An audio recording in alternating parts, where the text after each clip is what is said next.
Hello, welcome to a conversation with Colonel Laz Gordon.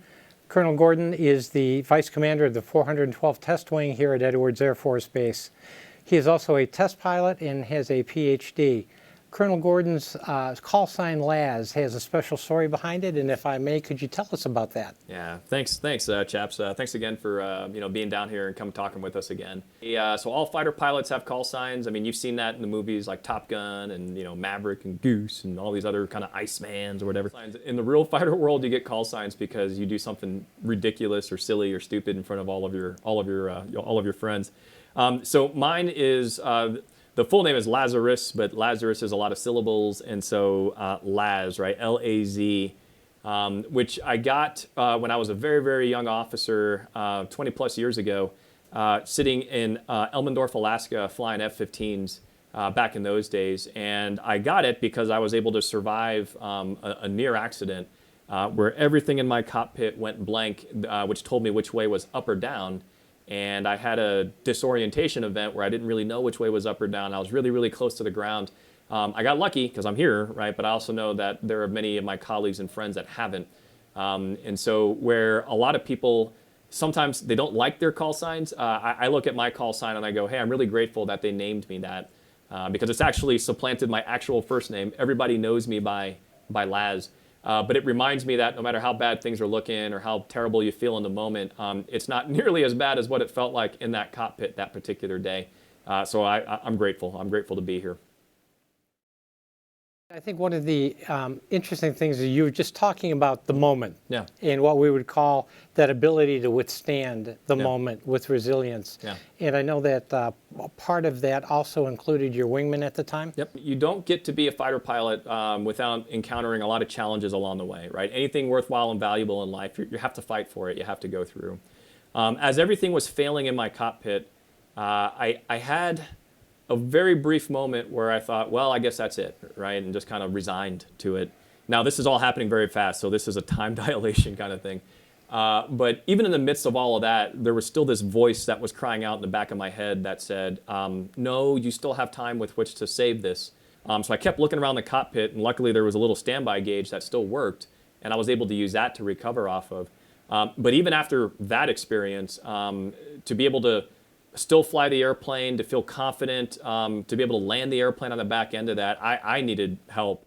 One of our wingmen that was flying with me that particular day used his radar to come find me, rejoined on my wing in the dark in a cloud, and helped me step through all of the cockpit instruments to see which one was still correct and which one was off. And it helped me to be able to understand quickly which ones I could believe and which ones were wrong. And he stayed with me the entire time. I had a ground controller that could see on their radar where I was and what was around me, and was able to vector all the other traffic away from us, so that all we had to do was just focus on just flying the airplane. So even though I never met that person, I still considered them as a part of my wingmen, because we needed them to help us to be able to recover this airplane back on the ground. And when you returned, there was a little story that goes with the support that you got as you began the recovery process. Yeah.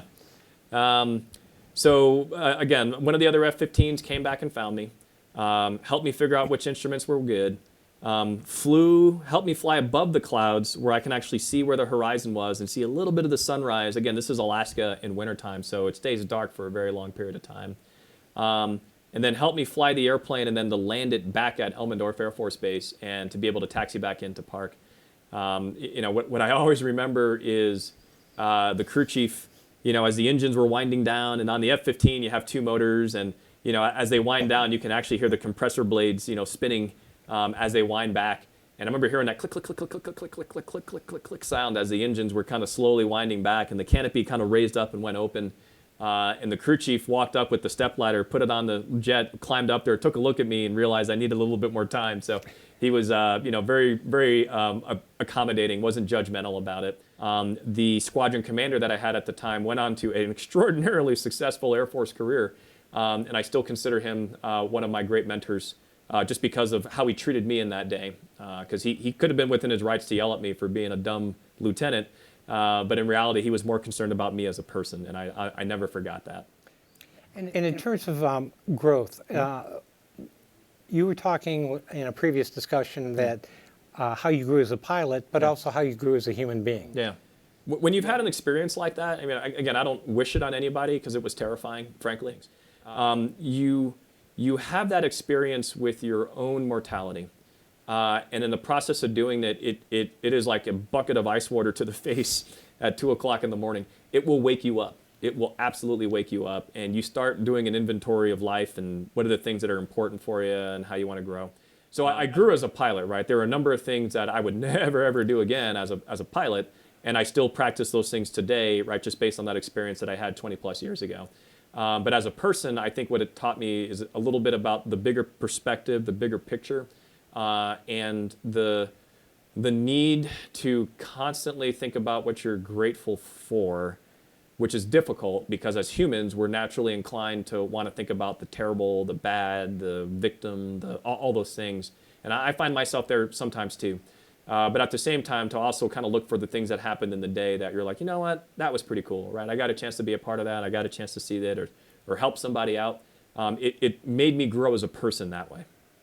From the Air Force perspective, what we have been talking about when I use the term withstand and recover and grow is these are the steps in terms of resilience in the Air Force understanding, is that we have that ability to withstand the moment on our own and with the help of others. We have the ability to recover in terms of that ability to not just cope, but to begin to learn lessons and to grow from that will make me a better person in the future.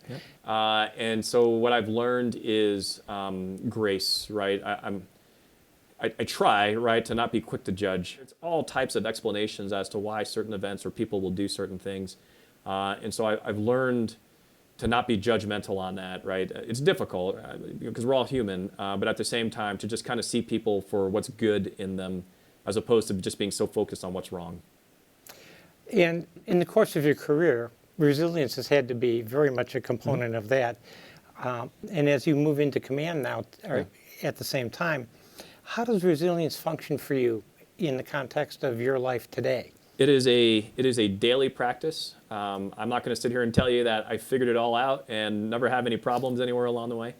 Someone once told me that life is essentially the experiment in how you resolve problems, right? So one, it's just that recognition, right, that people are people. I see a lot of that in my current job. I mean, you just see a lot of kind of what makes people people. We all have messy, interesting, chaotic lives, every single one of us.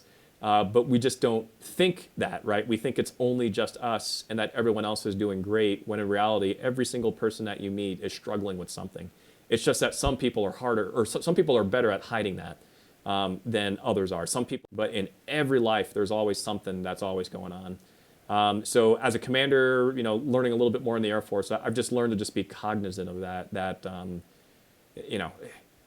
you can be the person that just by a word or a gesture or just something along the way, you've made things just a little bit better, right, in their lives. You can also be the person that goes the other direction as well, right? Like if you're impolite, right? If you're, short with people and you're angry or whatever, especially as you get more and more rank, those words land with like a thunderclap on people.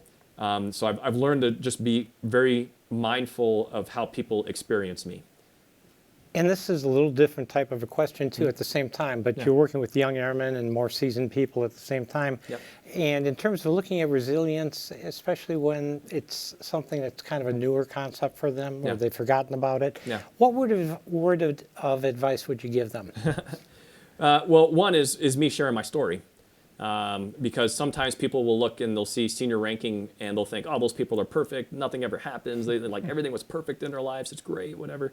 And I find that if people can experience me as Laz and not so much as Colonel Gordon, that it makes you a little bit more relatable, and that the stories that you share, people go, oh yeah, I've got something similar going on in my life as well. When I talk with the young folks, I try to make it a point to just express that and let them know that, hey, whatever it is you're going through, I guarantee you I've done it, everyone else around you has done it, right? And that whatever it is in that moment, it feels like it's the largest, most catastrophic thing to you.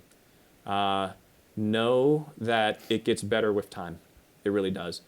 Colin Powell had his famous, these are my rules of leadership and things that I've kind of come across.